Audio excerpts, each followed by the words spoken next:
Hi, thank you for joining me in the Grace Company Spring Fling. My name is Janet George and I am a Grace Ambassador, and I am thrilled to share with you about easy quilting with easy mode. We're going to do two different styles. I don't know if styles is the right word. We're going to do, the first thing I'll show is going edge to edge, where we go off the edge, and then I'll show staying within a border. So we're going to show those two different ways of putting together a pantograph pattern. So I'm in QCT5 Pro, tapping on pantograph. Under panto mode, selecting easy. The first thing I want to do is set my width and my height. So to set the width, I'm just going to use the yellow ruler. And the one that is the default, that's the one I'll use. This is a little bit wonky. It's a charity quilt. And you can see it's kind of bowed out there, and I didn't make any effort to straighten it up. So I'm kind of going to the widest spot there and using my glide foot. So I'll tap on the left side there, and then I'll come across and I'll tap on the right side. Now I could, if I had had my machine up at the very top edge, I could have said to tap on that black sewing machine and get the center, but I've already got that marked. So I'm just going to say apply measurement, and now I need the total height. Because I'll be stitching off the edge, I'm going to go ahead and add a few inches. I know that the exact height is 44. I'm just going to go ahead and say 47 on this one, because I'm going to be able to cut off at the bottom wherever I want to. Okay, the next thing I want to do is select a pattern, and the first pattern I'm going to select, it comes with QCT and continuous line, is one that I would not recommend using, but I want to select it just so you see it being used and why I wouldn't recommend it. Okay, so I'm going to say open. And when you first open it, you get the one pattern on the screen. So then your next thing to do is to say pattern height. So for this pattern height, and I'm going to give you a pattern height that I wouldn't actually recommend, but I'm going to show you why. So I'm going to say 7, because I think this one would look good at 7. Okay, and you see how the edges are white. So what QCT has done right now, because that yellow lock is locked, it has maintained the height and width ratios. So I want it to stretch to the sides, so I need for that yellow lock to come unlocked. So I could either tap it and it would unlock it, or when I tap on center, which by tapping on it, it will toggle to stretch. And it says that that's an inactive button unless this yellow lock is unlocked. So I say yes, I want to unlock it. Okay, so now it's changed to stretch. Well, these need to be nested, and nested means that it looks better when the rows fit up into each other. So this one would look much better if it were nested. And this step size, I can change that to whatever I want it to be. It's just controlling how far something moves when I tap on these icons to change the size. So I'm going to grow them, because that's what you do when you nest. You grow the rows into each other.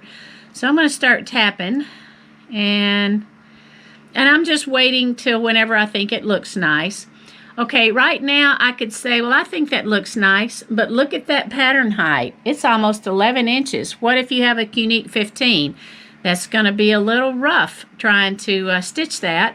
So right off, 7 was a very bad choice. A better choice would have been 5, because I know I'm going to grow it, so I know I should have picked a smaller height. Okay, so now I could do this, and too much, but you get the idea. Now it's grown to 7.5, and that looks nice, but there's still a problem with this pattern. Look up at the top. With easy mode, you can't design a partial row at the top. Okay, so this means I have two choices. I can either let those hearts that are sticking up quilt up into the batting, so that's not very nice, or I could tweak around with the safe area. I won't even go there, but that is another option. But I could let those hearts stitch up into the batting, or if I have gold, I could use the eclipse feature to just eclipse that out, saying don't stitch that part. But I'm using QCT5 Pro, so I don't really have any choices other than if I were going to stitch up into the batting, which what if this were a lot more detailed pattern? So you really wouldn't want to do that. So that's why I wouldn't recommend a heavily nesting pattern such as this in easy mode. I just wouldn't.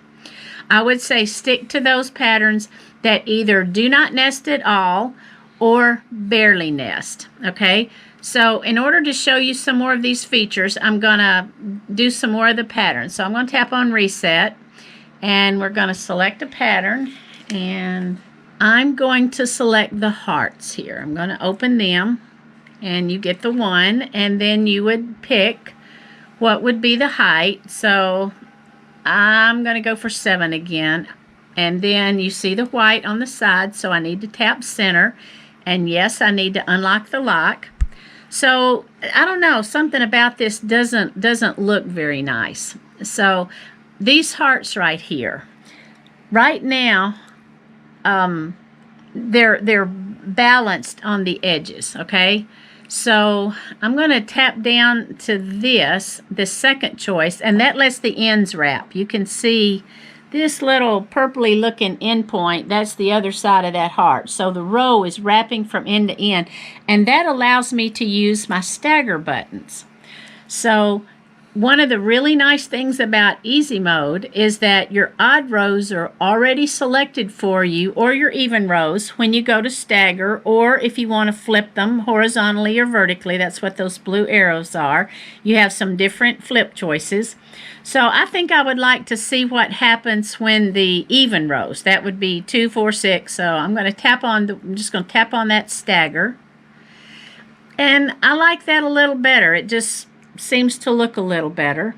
Now I could nest them, but I don't think I need to. So we can go into that little magnifying glass, and I can tap further down, and I think it looks fine.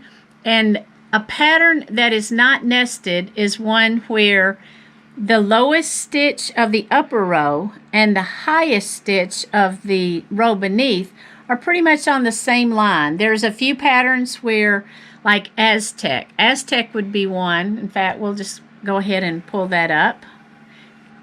Oh, wait. So one thing, it'll stay magnified unless you tap on Fit and then the X. So now we're back. So we would be ready to quilt this, because I don't see any need to use the growing icons or flipping. So we would literally be ready. So this is a very fast option to use. Another pattern is Aztec, which now you have those rows on top of each other. So this would actually be one where if I were using it, I would actually decrease them.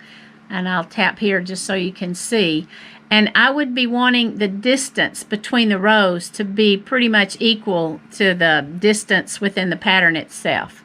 So this is a pattern that doesn't nest. It's like nesting in reverse. So I made the rows smaller for it to look nice. Okay. So that one would work great.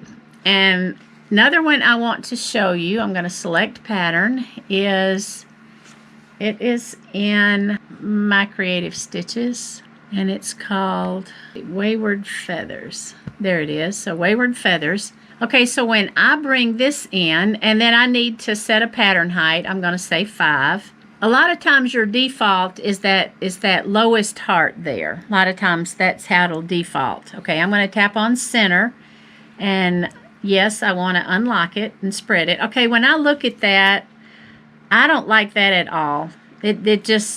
I don't like that. So what I need to do is stagger it. So I'm going to tap on the even row stagger, and now that looks very nice. So I would be happy with this.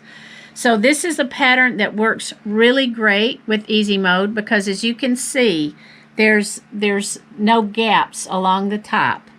I can use that. This would be one I could easily use within a border, because look how clean it is. I would want this top one no, this is one, I take that back. I would want to, do you see how when I went to that top heart, the stagger went away? So the stagger is not an option with that top selection. Okay, so I would not want to use this one within a border because where you see this purple, you would have jump stitches. So it wouldn't give that clean finish at the inner edge of a border. Okay, so the next one I'm going to use, I'm going to X out of that, and we're going to go back to one that comes with QCT. I'm going to use the Shamrocks because this is one that actually does need to nest a little bit. So we pick our pattern height. We're just leaving the total height and width and height the same. I'm gonna say 6. I may should have used a smaller amount because I am going to nest this a little bit. I'm going to tap on center. Yes. Okay. So now I do need to grow it a little bit because those areas, some people call them gutters. So I don't really like that. And I'm going to change the medium to small, just so it's not growing quite so big. And I'm going to tap on this just until my eyes are happy. So I like this. I'm going to stitch off the edges, so I wouldn't want that kind of gappy looking thing down the side. So I want to come down to that second row of, that second selection of the hearts that allows the ends to wrap, and it looks a little fuller. Okay, so since I gave a total height of 47 and my quilt really is 44 inches, I'll be able to use the feature for cutting off the quilting at whatever point I want. So I'll be able to cut that off where I want. So I've got the 3 inches of buffer, and usually your quilting draws the quilt up a little bit anyway. Okay, up at the top, okay, in options you have a thing called show grid. So as long as that's checked and you say okay, that gives you these blue lines. And another thing I want to point out, the total height is 47. Well, that's an odd number. So whatever is over an even number, so 46, that's 1 inch, it halves that amount up. So this is a 1/2 inch at the bottom and a 1/2 inch at the top. So when I look up here, I'm looking at what is that gap up there. And probably it's in like looking between the other rows, probably a 1/2 inch. So I'm not going to worry about this. I can place this to stitch so that's going to be under the binding. Maybe I'll let it stitch a tiny bit above the top edge, but this is enough of a slight nest that I'm going to be okay with. So at this point, I'm actually ready to quilt. Now I would want to save it, so I would tap on that blue disc. And when you have a really big quilt, it can take a few seconds before it's ready to save. And then you would tap and put it in whatever folder you created that you wanted to save it in. So I won't continue on there, but you would give it a name and save it. So we'll just X out of that. And at this point, I'm ready to say sew in zones. Let me just cover a few more things while I'm thinking about it. If I needed to undo something, I could tap on that blue arrow. Like right now, if I tap on max, that fits it back to the max height with the rows. So now we have the lower stitch and the upper stitch on the same line. But then I could say, oh, I didn't really mean to do that. So I could tap on that and it would take it back. And I could undo the redo with that. Reset takes you back to the one pattern. X takes away your pattern. And then you saw the magnifying glass for blowing it up and the options. And the AR reset there takes that back to center being selected. And then you saw using these shrink and grow icons based on the step size. This will require me to keep advancing the quilt in order to quilt it, so I don't want to place it as a single pattern because this wouldn't fit between the rails, so I must tap sew in zones. So when I tap sew in zones, what it's going to do is ask me if I want to save it, and I'm going to say yes, and that file will save up there. I'll be able to come back at a later date and say resume zone sewing session, and I would be able to select the file that I saved when I tap sew in zones. Now, this file that I saved when I tapped on the blue disc, that's one I can open back up and make more changes to if I want to. But this zone file, I can't make any more changes to it once I save it. So I'm going to tap sew in zones, and then it asks me what I like to save, which you would say yes and then give it a file name and enter it and save it. Don't save it in the AutoZone projects. Just leave that alone. Just go ahead and start typing and save it. But we're not going to save that now. Okay, so you see that there's blue dots, so that means there's jump stitches down the side, but we don't want to optimize yet because we want to go into Zone Manager, and it lets you know if you've placed your zone, you're going to have to replace it. We want to come in here and set our foundation here. Okay, so we'll start over on the left, and I'm going to tap up here so that Show Zones is selected, and you can see a red 1, and then there's a gray 2, 3, 4. So I know that there's 4 zones I'm going to have to quilt, and I can either tap the screen or I can arrow, and then when I say OK, that's the zone it's going to stitch. So if I had tapped on that resume zone sewing session, like if I had come back at a later time, it would bring me to this screen so that I could select the zone that I needed to begin with.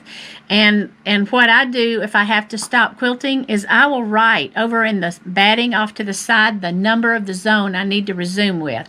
So that just makes it easy for me to start back. But we'll be starting with 1.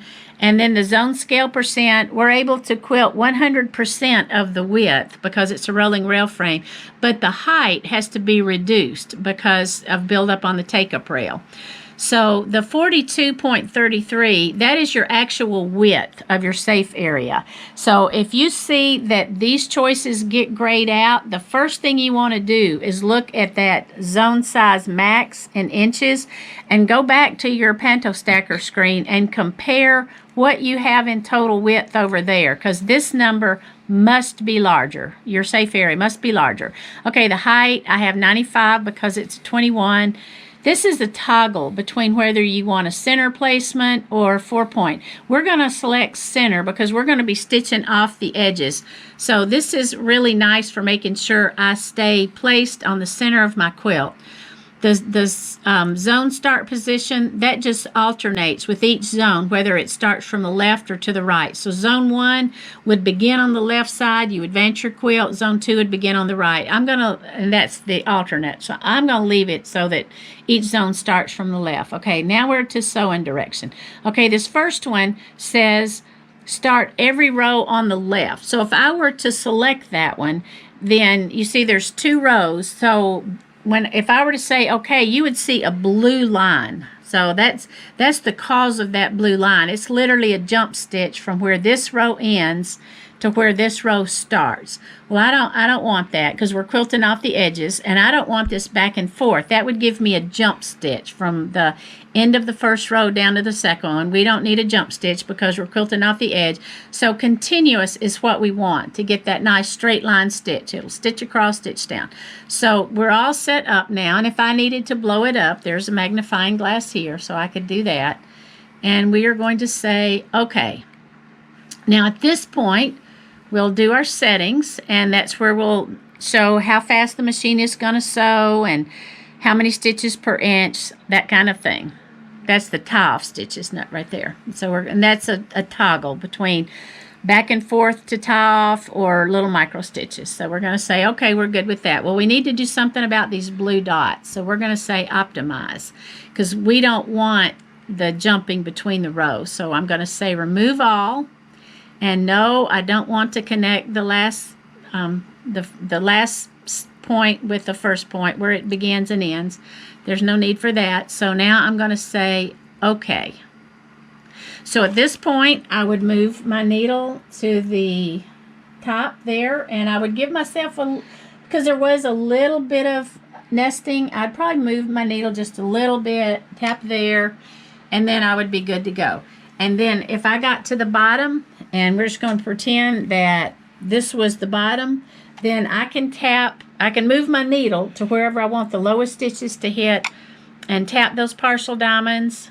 So now it's going to cut off with where I had moved my needle to, and it'll get a straight line stitch. So that's how you would finish. And you can trace, and once you place your zone, once the zone is placed, you can tap on repair pattern.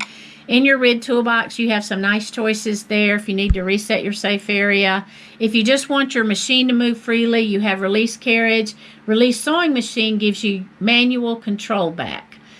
So I'm not going to go through all of those. I want to spend more of my time in the easy screen, but that would be quilting it out. So we're going to go back now, and so this, like I said, this would be a nice one for quilting off the edges, okay? But what if you wanted to stitch in the borders? So there's patterns that are called B to B, and that means border to border, which they finish very clean and they look boxy. So we're going to get rid of that, and we're going to select an and bright pattern called Heart Blossoms. It's a B to B. So we're going to open that up, and now I need to change. I actually need to change the width and the height. So I know that from this little inner border to inner border, that width is 29.5, and I know that lengthwise, so the total height, it's 35.75. So I'm going to say okay. And now I need to give the pattern a height. I'm going to say 8 and say okay. And I definitely want this top selection there, because I don't want any wrapping at all. So I like this. I don't need to do any flipping and no staggering when you're going to be stitching between borders. So I'm actually ready to quilt this. So I'm going to say sew in zones. And there's something else I do. I didn't show it with the first one, but and you would say yes, but for now I'm going to say no. There's something that I do when I start out, and that's called plug-ins. And I take the marking tool, and I literally create things, lines that I will leave for the entire duration of quilting. I want to create a center line. So I'm going to, you already have a 1 created. I'm going to tap add. It gives you a little brown dot.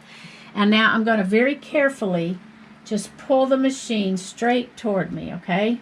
And I'm going to say add again. And if I see that my line is jagged, then I'll say remove last and I'll try again. I want a perfectly straight line, okay? And then I can add marking, and I can say left, okay? And enter. It looks like a 1. And then I could do the same over here.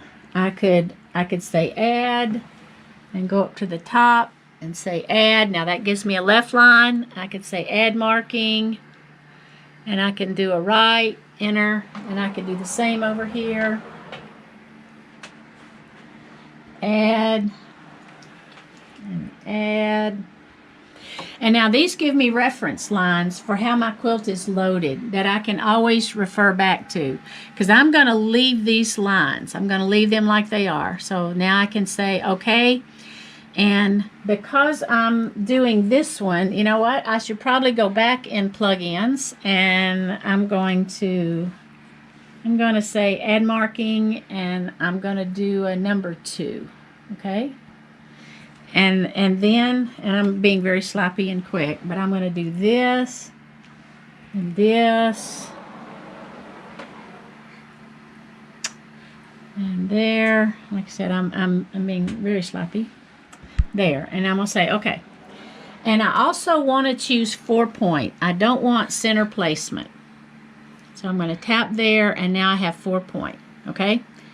And one reason for doing this 4-point, and something that makes easy mode really, really nice for this type of quilting when it's in between borders, is it figured out for me exactly the size. Like I entered 8, but it adjusted that. And I didn't have to do the math. It adjusted for me exactly what the size would be for each row, so that each row would be exactly the same from start to finish. So when I get to the bottom of my quilt, not only will I do the top left and right corners, I'll also do those bottom corners so that I finish exactly where I want to. So I'm going to say okay, and now I'm going to set A,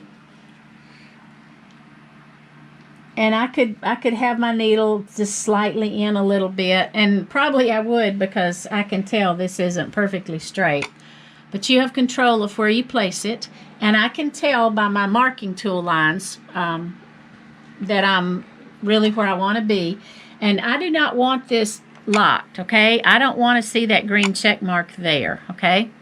I'm going to come on over here and place this one right there.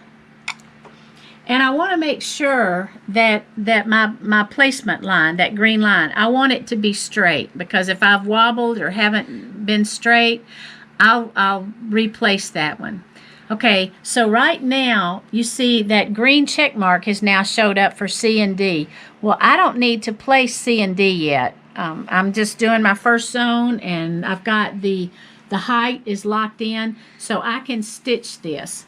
So when I go to pull bobbin and sew, then when it finishes, I get to mark both the A and the B spots, okay? And that's all I will mark. I won't do C and D yet. And I will wait until I get down to the bottom, okay?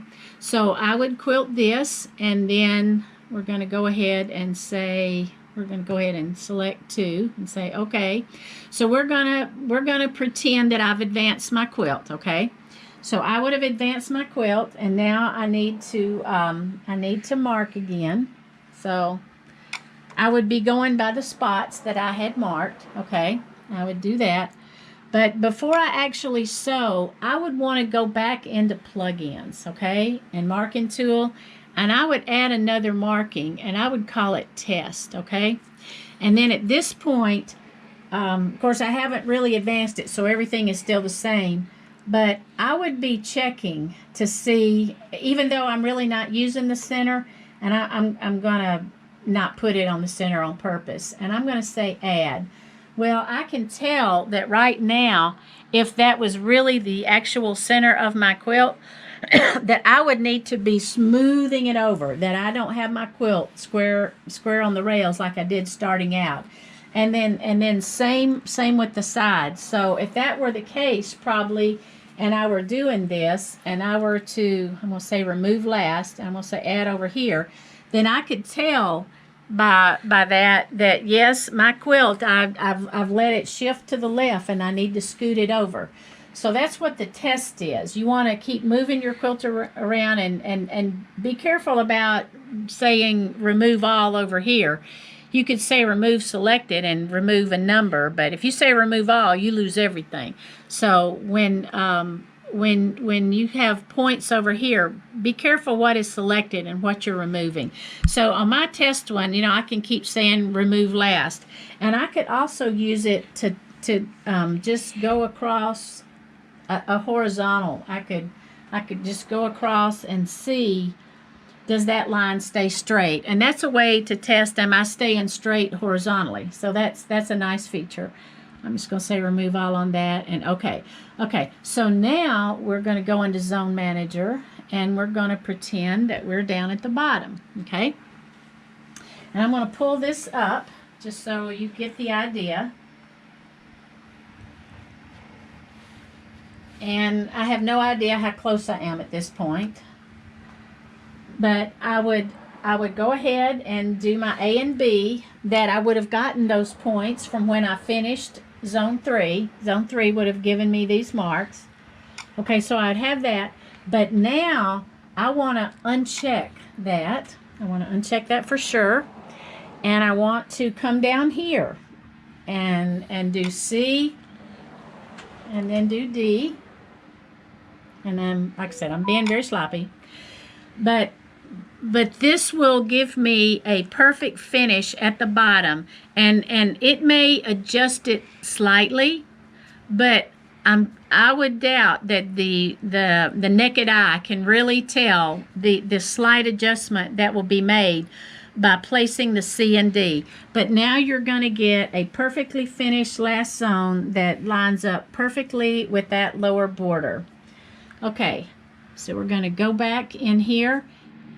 Something I forgot to mention when we were doing the center placement with the shamrocks, I hadn't yet gone into plugins and used the marking tool to create the center line. So this is that center line I created where I had my center marked and everything. So this represents, this line represents the true center of my quilt when I first started out. So as I advance my quilt, this is a great way to make sure I'm keeping the center the center. As you can see right now, that line is right in the middle of that yellow dot. So if I were to say scoot it over, then you can see right there, it's no longer. And so if I had advanced my quilt and I was over the, say, zone 2 placement spot, and it's actually there, and then I tap there, then I know I haven't kept my quilt exactly center, and I need to smooth it a little bit to the left so that when with my needle over the zone placement spot that QCT gave me and I touch there, then that yellow dot is pretty much in the center of that line, because that's the center line that stays throughout the duration of my quilting and lets me know where exact center was starting out. So that's just a great tool by being able to see is that line in the middle of that yellow dot. And I think we have covered everything. I think we have. Those are just to do a recap. When you first come in here, you want to set your total width, you want to set your total height, you want to select your pattern, you want to give that pattern a pattern height, and then you want to tap on center and unlock your lock so that it changes to stretch and stretches across. And then you can do whatever adjusting around you might need to do. But that's how easy that easy mode is to use. As far as the patterns and the rows, we'll go ahead and select any pattern here. We'll just pick one. But when you select your pattern, the next thing you're going to do, give it a pattern height and tap on center. Yes, unlock the lock. And it gives you your patterns across and your rows down. You don't have to figure that. These are not tappable. These are based totally on the height and widths that are entered. So that's another thing that makes easy mode very, very easy to use. So I hope that has taken any mystery out of easy mode. It's one of my favorite modes to use. I love using it, and I hope that you will too.